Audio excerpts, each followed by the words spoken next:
Mention பண்ணலாம், ஆனா கேட்பாங்க. அது மேக்ஸ் அப்படிதான், அவங்க புரோட்டோகால் அப்படிதான். சரியா? அடுத்தது பாருங்க HCF LCM simple interest compound interest. சரியா?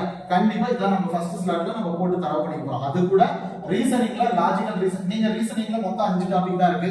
நீங்க எதை வேணாலும் முன்னெடுத்து நீங்க படிச்சுக்கலாம், அது ஒன்றும் பிரச்சனை கிடையாது. ஏன்னா ரீசனிங்னாவே ஈஸி தான். சரியா? 10 கேள்வியில நீங்க எதுவுமே படிக்காம போனீங்கன்னா கூட உன்னால புரிஞ்சு கொள்ற திறன் இருந்துச்சுன்னா போது 7 அல்லது 8 கேள்வி போடலாம் கரெக்டா.